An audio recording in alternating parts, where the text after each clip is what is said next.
अगर चैनल पर नए हैं तो चैनल को अभी सब्सक्राइब करें और वीडियो को एक लाइक अवश्य करें, क्योंकि आपके एक लाइक से मेरा मनोबल बढ़ता है। तो प्लीज़ एक लाइक अवश्य करें। तो सुनते हैं कहानी।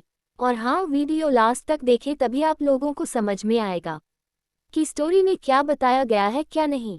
हेलो दोस्तों, मेरा नाम राधिका है। मेरे पापा मुझे बचपन में ही छोड़ करके चले जाते हैं। अपना जीवन बिना बाप के गुजारा है। मुझे कभी अपने पापा का प्यार नसीब नहीं हो सका, क्योंकि वह मुझे बचपन में ही छोड़कर के चले गए थे। मुझे बचपन से ही मेरी माँ ने पाला है।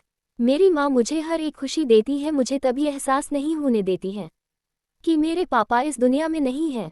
मेरी माँ मेरी खुशी के लिए दूसरों के घर झाड़ू पोछा करने जाती है। मैं ज़्यादा पढ़ाई नहीं की, क्योंकि मेरी माँ इतना रुपये नहीं कमा पाती थी कि वह मुझे ज़्यादा पढ़ा सके। लेकिन मैं इतना पढ़ रखा है कि मैं हिंदी पढ़ लेती हूँ। मुझे इंग्लिश में थोड़ी बहुत दिक्कत होती है। मेरी उम्र 18 साल हो गई है। मुझे अब मम्मी की बहुत टेंशन होती है, क्योंकि वह दूसरों के घर झाड़ू पोछा करने जाते हैं। मुझे बिल्कुल भी अच्छा नहीं लगता है कि मेरी माँ किसी के घर में झाड़ू पोछा करें। इसलिए मैं अब नौकरी की तलाश में हूँ। मैं बहुत लोगों से कह चुकी हूँ कि कोई काम हो तो मुझे ज़रूर बताएं। मैं अपनी दोस्तों से भी कहा है, लेकिन अभी तक मुझे किसी ने यह नहीं कहा कि तुम्हारे लिए कोई काम है। सब लोग कहते हैं कि कोई काम होगा तो मैं तुम्हें जरूर बताऊंगी। एक दिन मेरी दोस्त घर पर आई हुई थी। मैं उससे कह रही थी कि यार, मुझे मम्मी की बहुत टेंशन होती है, क्योंकि वह दूसरों के घर काम करते हैं। मुझे बिल्कुल भी अच्छा नहीं लगता है। कोई काम अगर हो तो मुझे बताओ। तो मेरी दोस्त मुझसे कहती है, हाँ एक काम है, तो अनाथ आश्रम में एक लड़की की ज़रूरत है। तो मैं अपने दोस्त से पूछा, अनाथ आश्रम है कहाँ? तो उसने मुझे अनाथ आश्रम का ठिकाना बता दिया था। मेरी दोस्त मुझसे कह रही थी, वहाँ जब तुम जाओगी तो वहाँ एक केबिन बना हुआ होगा, उसे केबिन में जाना। वहाँ एक आंटी बैठी होगी, उनसे बात कर लेना। वही अनाथ आश्रम की देखभाल करती हैं। उन्हीं का अनाथ आश्रम है। मेरी दोस्त ने अनाथ आश्रम का रास्ता मुझे बता दिया था। मेरी माँ शाम को सबके घर से कामकाज करके घर आई थी। मैंने अपनी मम्मी से सारी बातें बताएं और मैं कहने लगी, मैं कल अनाथ आश्रम में अपने लिए काम पूछने के लिए जाऊंगी। तो मेरी मम्मी कहने लगी, ठीक है, जब कल होता है मैं अनाथ आश्रम जाती हूँ। जैसा कि मेरी दोस्त ने बताया था कि वहाँ एक केबिन बना हुआ होगा, मैं उसे केबिन में जाती हूँ। तो वहाँ एक आंटी बैठी हुई थी। मैंने आंटी से कहा, मेरी दोस्त ऋतु कह रही थी कि तुम्हें एक लड़की की ज़रूरत है, मुझे काम चाहिए था। तो आंटी कहने लगी, हाँ मुझे एक लड़की की ज़रूरत है। मैंने आंटी से कम पूछा, यहाँ क्या काम करना होगा मुझे? तो आंटी मुझे कहने लगी, यह जो बच्चे खेल रहे हैं इनका देखभाल करना है, हमको इन्हें टाइम पर खाना खिलाना है। मैंने आंटी से पूछा कि मुझे कितने रुपए मिलेंगे? तो आंटी कहने लगी, तुम्हें मैं 8,000 रुपये पर मंथ दूंगी, लेकिन तुम्हें हफ्ते में एक ही छुट्टी मिलेगी। बाकी के दिन तुम्हें यही रुकने होंगे और यही सोना होगा। तुम्हें सोने के लिए एक रूम अलग से दिया जाएगा। मैं आंटी की बात सुनती हूँ। मैंने आंटी से कहा, मुझे रोज छुट्टी नहीं, शाम को मिल सकती है क्या? तो आंटी कहने लगी, नहीं, तुम्हें यही रुकना होगा रात में भी। यहाँ तुम्हारी जैसी 2 लड़कियां और काम करती हैं, उन्हें भी मैं सिर्फ संडे संडे छुट्टी देती हूँ, और उनकी भी सैलरी 8,000 ही है। अगर तुम्हें काम करना हो तो बता दो, वरना कोई बात नहीं। मैंने आंटी से कहा, ठीक है, मैं कल बताऊंगी आकर के। अगर मुझे काम करना होगा तो मैं कल से आ जाऊंगी। मैं अपने मम्मी से घर पर पूछ लूँ जा करके। तो आंटी मुझे कहने लगी, ठीक है, अगर तुम्हें काम करना हो तो कल से आ जाना, क्योंकि यहाँ बहुत लोग आते रहते हैं काम लेने के लिए। अगर तुम कल कम पर नहीं आई तो ये समझ लेना तुम्हारा काम कोई और ले लेगा। मैंने आंटी से कहा, ठीक है, और मैं अपने घर आ जाती हूँ। मेरी मम्मी दूसरों के घर पर काम करने के लिए गई हुई थी, तो मैं अकेले बैठी अपनी मम्मी का इंतजार कर रही थी कि कब मम्मी घर आए और मैं उनको सारी बातें बताऊं। थोड़ी देर बाद मम्मी सबके घर से काम करके अपने घर आ जाती है। मम्मी काम करते करते थक जाती थी। मेरी मम्मी बहुत सुस्त लग रही थी। मैंने मम्मी से पूछा, क्या हुआ मम्मी, तुम्हारी तबीयत तो ठीक है ना? तो मम्मी कहने लगी, हाँ मेरी तबीयत ठीक है। मैंने मम्मी से कहा, मैं आज अनाथ आश्रम गई हुई थी। तो आंटी मुझसे कह रही थी, नौकरी तो मिल जाएगी, लेकिन छुट्टी शाम को नहीं मिलेगी, छुट्टी एक ही मिलेगी हफ्ते में, वह भी संडे को। बाकी के दिन मुझे वहीं रुकने पड़ेंगे। 24 घंटे की ड्यूटी है। मेरी मम्मी मुझसे कहने लगी, अगर तुम्हें नौकरी अच्छी लग रही है और रुपए ठीक ठाक मिल रहे हैं तो तुम कर लो काम। अगर तुम्हें नौकरी अच्छी नहीं लग रही है तो बिल्कुल भी ना करो। वैसे भी मैं तो कम कर ही रही हूँ, तुम्हें काम करने की क्या ज़रूरत है। तो मैंने मम्मी से कहा, आप पूरा दिन काम करती रहती हैं, आप बहुत थक जाती हैं, मुझे बिल्कुल भी अच्छा नहीं लगता है, इसलिए मैं ये नौकरी करने के लिए तैयार हूँ, बस आपकी मंजूरी चाहिए थी। तो मम्मी मुझसे कहने लगी, रुपए कितने देगी। तो मैंने मम्मी से कहा, रुपए काफ़ी ठीक ठाक है, 8,000 रुपये पर मंथ है। तो मम्मी कहने लगी, ठीक है, फिर कर लो, वैसे भी अनाथ आश्रम में कुछ करना भी नहीं पड़ता है, बस देखभाल करनी होगी तुम्हें। तो मैंने मम्मी से कहा, हाँ मेरी यही नौकरी है, इसमें बच्चों की देखभाल करनी होती है, बस उन्हें टाइम पर खाना खिलाओ और उनका ध्यान रखो। अगला दिन होता है, मैं अनाथ आश्रम जाती हूँ अपनी ड्यूटी करने के लिए। मैं सबसे पहले आंटी से मिलने केबिन गई हुई थी। आंटी मुझे देखते हैं और कहते हैं, तो तुम्हें काम करना है। मैंने आंटी से कहा, हाँ मुझे काम करना है। आंटी मुझसे कह रही थी, तुम्हें जो मैंने शर्त बताई थी वह तुम्हें शर्त मंजूर है। मैंने आंटी से कहा, हाँ मुझे तुम्हारी शर्त मंजूर है। आंटी मुझे काम बता देती है, क्या करना है क्या नहीं, पूरा काम मुझे समझा दिया था आंटी ने। वहाँ 2 लड़कियाँ मेरे ही उम्र की और काम करती थी। मैं उन लड़कियों के पास जाती हूँ और उनसे थोड़ी बहुत बातें करता हूँ। उनसे बात करने पर मुझे थोड़ा अच्छा महसूस होता है, क्योंकि वह लड़कियाँ मुझसे बहुत प्यार से बातें कर रही थी। मेरी इन 2 लड़कियों से जान पहचान हो गई थी। इन 2 लड़कियों का नाम सिमरन और साध्वी था। मेरा काम बच्चों को देखभाल करना था और उन्हें खाना खिलाना था। सिमरन का काम था सारे बच्चों का खाना बनाने का, और साध्वी का काम था बच्चों को पढ़ाने का। इस आश्रम में लगभग 200 बच्चे थे। पूरा दिन मुझे काम करना पड़ रहा था। यहाँ बहुत सारे बच्चे विकलांग थे, मुझे उन पर बहुत दया आती थी। रोज कोई ना कोई आता था और बच्चों को अडॉप्ट करता था, और बहुत लोग बच्चों को आश्रम में छोड़ने के लिए आते थे। यहाँ बहुत सारे बच्चे रोज आते थे और बहुत सारे बच्चे रोज जाते थे। मुझे इस आश्रम में काम करते हुए लगभग 3 दिन बीत जाते हैं। तीसरे दिन एक लड़की को उसके पापा अनाथ आश्रम में छोड़ने के लिए आए थे। मैंने उससे लड़की से बात की, लेकिन वह लड़की किसी से बात नहीं कर रही थी, बिल्कुल चुप थी। मैंने उससे लड़की से समस्याएं पूछी, लेकिन वह कुछ भी बताने के लिए राजी नहीं थी। मैंने उससे लड़की से पूछा, तुम्हें भूख लगी होगी, चलो मैं तुम्हें खाना खिलाता हूँ। तो वह लड़की कुछ नहीं बोल रही थी, बस चुपचाप खड़ी हुई थी, और ना ही कहीं जाने के लिए तैयार हो रही थी, और ना ही कुछ खा रही थी। इस लड़की की उम्र लगभग 14 साल थी। इसका नाम कनक था। कनक को अनाथ आश्रम में आए हुए लगभग 2-3 दिन बीत जाते हैं। आप वह थोड़ी थोड़ी बात मुझे करने लगी थी, लेकिन अभी तक कनक सिर्फ मुझसे बात कर रही थी और किसी से बात नहीं करती थी। कनक बहुत डरी और सहमी रहती थी। मैंने कनक से पूछा, अगर तुम्हें कोई समस्या है तो मुझे बताओ, लेकिन कनक कुछ भी नहीं बताती है। मैंने कनक से कहा, अगर तुम्हें कोई भी समस्या हो तो तुम सबसे पहले मुझे बताना। आज शनिवार था, कल संडे है, तो कल मेरी छुट्टी रहेगी, कल मैं अपने घर जाऊंगी। मुझे अपनी मम्मी की बहुत याद आ रही है। मुझे संडे का बहुत तेजी से इंतजार था। कल होता है। मैंने आंटी से पूछा, क्या मैं अब घर जा सकती हूँ। तो आंटी कहने लगी, हाँ बिल्कुल जा सकती हो, क्योंकि आज संडे है तो तुम्हारी छुट्टी है। मैं तुरंत ही अपने घर आ जाती हूँ। मैं अपने घर पर आई हुई थी, लेकिन मम्मी मुझे कहीं नहीं दिख रही थी। मैं समझ गई थी कि मम्मी आज भी सब लोगों के घर काम करने के लिए गई हुई है। कुछ देर बाद मम्मी घर आ जाती हैं।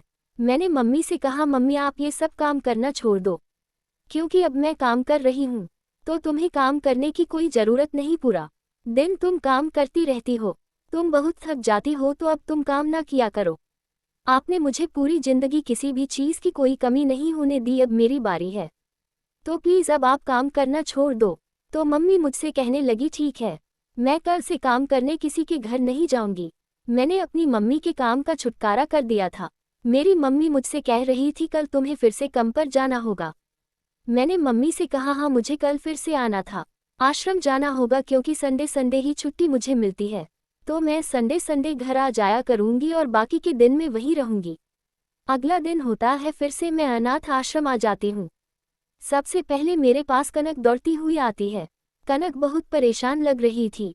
मैंने कनक से पूछा, क्या हुआ गलत, तुम इतना परेशान क्यों हो। कनक मुझसे कहने लगती है, मुझे तुम्हारे बिस्तर पर सोना है, तुम मेरे बिस्तर पर सो जाया करो, मुझे अपने बिस्तर पर सोने से दर्द होता है।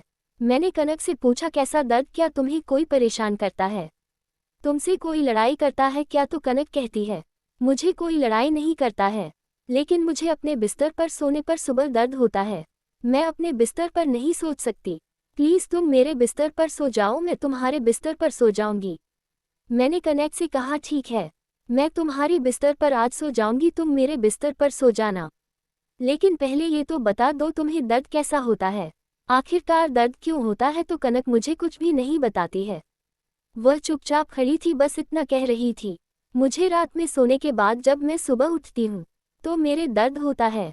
जब रात होती है मैं कनक को अपने रूम में बिस्तर लगा देता हूँ और मैं उसकी जगह सोने के लिए चली जाती हूँ। मुझे नींद बिल्कुल भी नहीं आ रही थी तो मैं इधर उधर टहल रही थी। मैं कनक के बारे में ही सोच रही थी कि आखिरकार उसे सुबह इतना दर्द क्यों होता है। शाम को तो आराम से सोती है लेकिन सुबह उठती है तो उसके शरीर में दर्द कैसा होता है। मुझे कुछ भी समझ नहीं आ रहा था कि कनक क्या कहना चाहती है। लगभग 12 बजे जाते हैं, मुझे अब भी नींद नहीं आ रही थी तो मैं इधर उधर बस टहल रही थी। 12 बजे जाने के बाद मुझे ऐसा लगा कि कोई रूम के अंदर दाखिल हो रहा है। रूम के अंदर काफी अंधेरा था। रूम के अंदर 2 लोग आए हुए थे मुंह पर मास्क लगाकर। मैं उन लोगों को आवाज लगाई और मैं उनसे कहा, कौन हो तुम लोग और यहाँ क्या कर रहे हो इस टाइम। तो तुरंत ही वह लोग रूम से निकलकर भाग जाते हैं। रूम के अंदर 2 लोग आए हुए थे और जब मैं आवाज लगी तो वह लोग तुरंत ही भाग गए थे। मुझे अफसोस हो रहा था कि मैं गलत आवाज लगा दी। मुझे चुपचाप सोते रहना था ताकि मुझे सारा सच पता चल जाता कि यह लोग रूम के अंदर क्या करने आए थे। मैं आज जिस रूम में सोई हुई हूँ उसी रूम में सारी लड़कियां ही सोती हैं। लड़कों का अलग रूम है जिसमें सारे लड़के ही सोते हैं। ये 2 आदमी मास्क लगाकर कौन आए थे और लड़कियों के रूम में क्या करने आए थे। अगर मैं चुपचाप खड़ी रहती तो मुझे पता चल जाता कि ये 2 लोग लड़कियों के रूम में क्या करने आए हैं। सुबह होती है, मैं कनक के पास जाती हूँ और कनक से कहती हूँ, आज तो तुम्हारे दर्द नहीं हो रहा ना। तो कनक रहती है, हाँ आज मेरे दर्द नहीं हो रहा है। कनक मुझसे कह रही थी, मुझे अब उसे रूम में नहीं सोना, मुझे तुम्हारे ही बिस्तर पर सोना है। तो मैं कनक से कहा ठीक है, तुम मेरे बिस्तर पर सो जाया करो, मैं तुम्हारे बिस्तर पर सो जाया करूंगी। ठीक। तो कनक कहने लगी ठीक है। अब मुझे सारी सच्चाई पता लगनी थी, इसलिए मुझे उस रूम में सोना जरूरी था। मैं सिमरन और साध्वी के पास जाती हूँ। मैं सिमरन और साध्वी से बात की। मैं सिमरन साध्वी से पूछा, कनक मुझे बार बार कहती है कि मुझे उसे रूम में सोने से सुबह दर्द होता है मेरे शरीर में। तो सिमरन मुझसे कहने लगी, कनक ने मुझे भी काफ़ी बार यही कहा है, लेकिन जब मैं उससे आगे की बात पूछता हूँ तो वह कुछ भी नहीं बताती है, इसलिए मुझे उसकी बातों पर विश्वास नहीं होता है। शायद वह झूठ बोल रही हो। मैं सिमरन से कहा, नहीं वह झूठ नहीं बोल रही है। आज मैं उसको अपने बिस्तर पर सुलाया और मैं उसके बिस्तर पर सोई हुई थी। मुझे रात में नींद नहीं आ रही थी। मैं इधर उधर टहल रही थी तो मुझे 2 आदमी मास्क लगाकर दिखे जो कि रूम के अंदर दाखिल हुए थे। मैंने उन्हें आवाज लगे तो वह लोग तुरंत ही भाग जाते हैं। जब तक साध्वी मुझसे कहने लगती है, मेरे पास भी एक लड़की 2-4 दिन पहले आई थी और वह भी यही बात बोल रही थी कि सुबह मैं जब उठती हूँ तो मेरे दर्द होता है शरीर में। मैं सिमरन और साध्वी से पूछा, तुम लोग तो बहुत दिन से कम कर रहे हो, तो तुम लोगों को तो पता होना चाहिए यहाँ क्या हो रहा है क्या नहीं। तो सिमरन और साध्वी मुझसे कहने लगी, मैंने इतना गौर नहीं किया। जब भी यह बच्चियों मुझे ये सवाल करती थी कि मेरे सुबह दर्द होता है तो मैंने सोचा शायद ये लोग आपस में लड़ाई कर दिए होंगे जिसने दर्द हो रहा होगा। मैं सिमरन और साध्वी से कहा, नहीं बात कुछ और ही है जो हम लोगों को अभी तक कुछ भी नहीं पता है। कुछ तो ऐसा हो रहा है जो हम लोगों को अभी नहीं पता है। मैं सिमरन और साध्वी से कहा, आज हम लोग सच्चाई का पता लगा कर रहेंगे। सिमरन और साध्वी मुझसे कहने लगी, लेकिन कैसे क्या होगा। मैं सिमरन और साध्वी से कहा, आगे का मैं सब तुम्हें समझा दूंगी, बस शाम होने दो। जब शाम हो जाती है मैं कनक के बिस्तर के पास जाती हूँ। मैं सिमरन से कहा, आज तुम इस बिस्तर पर सोगी, मैं और साध्वी तुम्हारे बेड के पीछे चुप कर देखेंगे कि यह तो लोग मास्क लगा करके क्या करने आते हैं रूम के अंदर। सिंपल करने लगी। ठीक है। सिमरन बिस्तर पर लेट जाती है। मैं और साध्वी बेड के पीछे खड़े हुए थे छुपकर। रात के लगभग 12 बजे बज जाने के बाद वही 2 लोग मास्क लगा करके रूम के अंदर आते हैं। हम लोग आज कुछ भी नहीं बोले थे। वह 2 लड़के सिमरन के बिस्तर के पास आते हैं। मैं और साध्वी उन लोगों की बातें सुन रही थी। सिमरन ने जो कंबल ओढ़ रखा था वह 2 लोग उस कंबल को हटा देते हैं। उनमें से एक लड़का इंजेक्शन निकलता है और सिमरन के लगा देता है। इंजेक्शन लग जाने के बाद सिमरन का शरीर बिल्कुल ढीला पड़ गया था। मुझे तो ऐसा लग रहा था ये इंजेक्शन भी बेहोशी का है। वह दो लड़के सिमरन को उठा करके बाहर ले जाते हैं। साध्वी बहुत घबराई हुई थी और वह मुझसे कह रही थी, ये सब क्या हो रहा है, मुझे तो बहुत डर लग रहा है। मैं शादी से कहा डरने की कोई बात नहीं है, हम लोगों को यहाँ का राज पता करना है, यहाँ क्या हो रहा है क्या नहीं। वह दो लोग सिमरन को आंटी के केबिन में ले जाते हैं। मैं और साध्वी उनके पीछे पीछे ही चुप कर चल रहे थे। जब वह लोग केबिन में सिमरन को ले जाते हैं तब हम लोग उसे केबिन की खिड़की में से झांक कर देख रहे थे कि अंदर केबिन में क्या हो रहा है क्या नहीं। इस केबिन में कुल 4 लोग थे, एक सिमरन थी और जो 2 लोग थे जो सिमरन को उठा करके इस केबिन में लाए थे।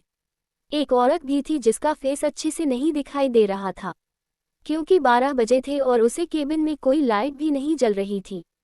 कितना दिख रहा था कि कोई लड़की खड़ी हुई है, लेकिन मुझे उन लोगों की बातें सुनाई दे रही थी, तो मैं उन लोगों की बातें ही सुन रही थी। वो लोग क्या बातें कर रहे हैं क्या नहीं।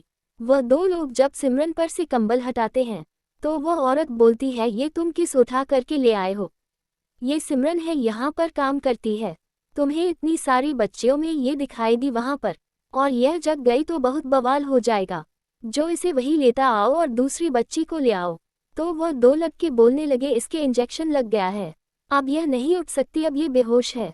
तो वह औरत बोलने लगी, किसी दिन तुम लोग मुझे फंसा दोगे। तुम्हें इतना नहीं दिख रहा था कि यह लड़की यहाँ पर काम करती है? मैंने बताया था ना कि बच्ची को लाना जो 14-15 साल की हो। ये तुम लोगों को 14-15 साल की दिख रही है। वह 2 लड़के का रहे थे, लेकिन ये बेहोश है, इसे जब तक होश आएगा हम लोगों का काम हो जाएगा। वह औरत बोल रही थी कि ठीक है, अब तुम साहब को भेजो जाकर के। मैं और साध्वी खिड़की से सारी बातें सुन रहे थे। यह आवाज़ आंटी की थी जो कि अनाथ आश्रम चलाती। ये औरत जो थी वह आंटी थी जिसने मुझे कम पर रखा हुआ था। वह 2 लड़के रूम से बाहर चले जाते हैं जिन्होंने मास्क लगाए हुआ था। उसके कुछ देर बाद एक दूसरा आदमी आता है और वह आंटी से कह रहा था, माल रेडी है ना? तो आंटी कहने लगी, हाँ तुम्हारा माल रेडी है। उसे आदमी ने आंटी को 500 रुपये की एक गाड़ी दी। मैं ये सब अपने आप को और कानों से सुन रही थी। आदमी ने आंटी को 500 की नोटों की गड्डियाँ दी है। वही आदमी सिमरन के साथ गलत काम करने लगता है। मुझे कुछ भी समझ नहीं आ रहा था कि यहाँ पर यह सब क्या हो रहा है। मुझे अपनी आंखों पर विश्वास नहीं हो रहा था कि आंटी यह सब क्या करवा रही है। आंटी रूपों के खातिर बच्चियों के शरीर बेच रही थी। साध्वी मुझसे कह रही थी, मुझे बहुत डर लग रहा है। मैं शादी से कहा, तुम चुपचाप खड़ी रहो वरना हम लोग पकड़े जाएंगे। अगर हम लोग कुछ भी आवाज़ करते तो हम लोग पकड़े जाते, इसलिए हम लोग चुपचाप खड़े रहते हैं। उसे आदमी का जब काम हो जाता है तो वह रूम से बाहर आ जाता है। उसके बाद फिर से मास्क वाले 2 आदमी आते हैं और सिमरन को उठा करके उसकी जगह पर पहुंचा देते हैं जहां पर वह पहले से सोई हुई थी। मुझे अब सुबह का इंतजार था। मुझे सुबह होते ही पुलिस को सारी खबर बतानी थी और इन लोगों को नंगे हाथ पकड़ता था। सुबह होती है और सिमरन उठाती है। सिमरन मुझसे कह रही थी, पता नहीं मेरे शरीर में इतना दर्द क्यों हो रहा है। मैं सिमरन से सारी सच्चाई बताई जो उसके साथ रात में हुआ था। सिमरन ने जब सारी सच्चाई सुनी तो तुरंत ही रोने लगती है और कहने लगती है, मेरे साथ यह हो गया, तुम लोग देखते रहे। मैं सिमरन से कहा, हम लोग देखते रहे थे। अगर हम लोग थोड़ी सी भी आवाज़ लगाते तो वह लोग हम लोगों को मार भी सकते थे, इसलिए हम लोग चुपचाप खड़े रहे। लेकिन आज इन लोगों का पर्दाफाश करना है। आज हम लोग पुलिस को सारी सच्चाई बताएंगे। मैं तुरंत ही पुलिस को फ़ोन लगाकर सारी सच्चाई बताती हूँ और उनका लोकेशन भेज देती हूँ।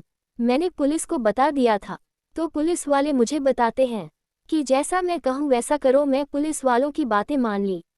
पुलिस वाले कह रहे थे कि रात में जब किसी बच्ची को उठाकर के केबिन में ले जाएं, उसके बाद तुम मेरे पास कॉल कर देना। मैं बाहर ही अपनी फोर्स के साथ तैयार रहूँगा। जैसे ही तुम मुझे कॉल करोगी मैं वहाँ आ जाऊँगा और उन्हें नंगे हाथों पकड़ लूँगा। पुलिस वालों ने जैसा बताया था मुझे वैसा ही करना था। सिमरन और साध्वी बहुत डरे हुए थे तो सिमरन और साध्वी मुझसे कह रहे थे, मैं ये सब काम नहीं कर सकती, मुझे बहुत डर लग रहा है। तो मैं सिमरन और साध्वी से कहा, तुम्हें कुछ नहीं करना है, सिर्फ तुम मेरे साथ रहना, क्योंकि कितने बच्चों की जिंदगी का सवाल है। अगर हम लोगों ने ये काम कर दिया तो बहुत बच्चियों की जिंदगी बच जाएगी। उनके साथ कितना गलत काम हो रहा है। ये सब बंद हो जाएगा, हम लोगों को ये काम करना चाहिए। और वैसे भी पुलिस वाले हमारे साथ हैं, हम लोगों को कुछ नहीं होगा, तुम लोग डरो ना। मुझे रात होने का इंतजार था, जब रात हो जाती है तो मैं उन बच्चियों के रूम में छुपा कर बैठी हुई थी। आज मैंने कनक को अपने बिस्तर पर नहीं लिटाया था, मैंने कनक को इस रूम में लेटाया था जिस रूम से ये सब काम हो रहे थे। मुझे आज सबका पर्दाफाश करना था। वही करीबन 12 बजाते हैं, हम लोग रूम के अंदर ही छुपे बैठे हुए थे। जैसा रोज हो रहा था वैसा आज भी हुआ। तो लोग बात लगाकर रूम के अंदर इंटर होते हैं। कनक को मैं सुला दिया था तो वह कनक सो रही थी। 2 आदमी कनक के पास आते हैं और कनक के इंजेक्शन लगा देते हैं। कनक को वह 2 लोग उस रूम से उठकर केबिन में ले जाते हैं। मैं भी उस लोगों के पीछे पीछे चल देती हूँ। मैं खिड़की से देख रही थी, जैसा रोज हो रहा था वैसा आज भी हुआ। वो 2 लोग कनक को केबिन में ले जाकर बेड पर लिटा देते हैं, उसके बाद वो लोग केबिन से चले जाते हैं। उसके बाद एक दूसरा आदमी आता है और आंटी को 500 की नोट की एक गद्दी अपने जेब से निकाल कर देता है। आंटी वो 500 की गद्दी लेती है और कनक को उस दरिंदे के हवाले कर देती है। जब तक वो दरिंदा कनक के साथ कुछ गलत करता, उससे पहले मैंने पुलिस वालों को फ़ोन कर दिया था। 2 मिनट में ही पुलिस वाले केबिन में आ जाते हैं और सब लोगों को नंगे हाथ पकड़ लेते हैं। जो 2 लोग मास्क लगाए हुए थे वो भागने की कोशिश करते हैं, लेकिन पुलिस वाले उन्हें भी पकड़ लेते हैं। अब सब लोग पूरी तरह से फंस चुके थे। आंटी पुलिस वालों से कहने लगते हैं, तुम लोग यहाँ क्या कर रहे हो? तुम लोगों को ये खबर कैसे पता चली? तो मैंने आंटी से कहा, मैंने उन लोगों को यहाँ पर बुलाया है। अब तुम लोग फंस चुके हो, तुम लोग कुछ नहीं कर सकते हो। आंटी तुरंत ही बॉलीवुड के सामने रोकर बोलने लगती है, मुझे माफ़ कर दो। पुलिस वाले कहते हैं, पता नहीं तुमने कितनी बच्चियों की जिंदगी नाश कर दी, अब तुम माफ़ी मांग रही हो, तुम्हें उम्र कैद होगी, तुम्हें सख्त से सख्त सजा मिलेगी। तुम्हें थोड़ी सी भी शर्म नहीं आई छोटी छोटी बच्चियों के साथ इतना गलत काम करवाते हुए? ये सब तुम्हारी बेटियों की उम्र की है और उनके साथ तुम इतने दुष्कर्म करवा रही हो, तुम्हें थोड़ी सी भी लज्जा नहीं आई? पुलिस महिला तुरंत ही आंटी को 2-4 थप्पड़ वही लगा देती है। पुलिस वाले सबको अरेस्ट कर लेते हैं और पुलिस थाने ले जाते हैं। जितने भी आंटी से मिले हुए थे उनको उम्र कैद की सजा होती है। ये जो अनाथ आश्रम था ये सरकारी था। आंटी को सरकार की तरफ से बहुत सारे रुपए मिलते थे, लेकिन उन्हें और रुपए की जरूरत थी, इसलिए वह बच्चियों के साथ इतने गलत काम करवाती थी। अब आंटी का दर्जा मुझे दे दिया जाता है। आप सरकार से जो रुपए आंटी को मिलते थे वह रुपए मुझे मिलने लगे थे। मैं अनाथ आश्रम को संभालना शुरू कर दिया था। मैंने अपनी मम्मी को भी अनाथ आश्रम में बुला लिया था। मैं, सिमरन, साध्वी और मेरी मम्मी सारे बच्चों का ख्याल रखती थी। उनके खाने पीने, रहने, पढ़ाई सबका देखभाल हो रहा था। इस अनाथ आश्रम की मालकिन ने मुझे बना दिया गया था। मैंने बहुत सारी बच्चियों के जीवन को बचा लिया था। इन छोटी बच्चियों के साथ जो दुष्कर्म हो रहा था, उस इन बच्चियों को छुटकारा मिल जाता है। आप सब बच्चे बहुत खुश थे और मैं सारे बच्चों का ख्याल रख रही थी। मेरी भी जिंदगी सुधर गई थी, क्योंकि पहले मैं 8,000 पर काम करती थी, अब मुझे सरकार की तरफ से 30,000 पर मंथ मिलने लगे थे। आप सब लोग बहुत खुश थे। मेरी माँ भी पहले दूसरों के घर काम करती थी, लेकिन अब मैं अपनी माँ को अनाथ आश्रम में रख लिया है। अपने साथ तो मेरी माँ भी बहुत खुश है और मैं भी बहुत खुश हूँ। हम लोगों का जीवन खुशी खुशी गुजर रहा है। अगर वीडियो अच्छी लगी हो तो वीडियो को एक लाइक, और चैनल पर नए हैं तो चैनल को अभी सब्सक्राइब करें। तुम मिलते हैं किसी और रोमांचक कहानी के साथ। जब तक के लिए बाय बाय।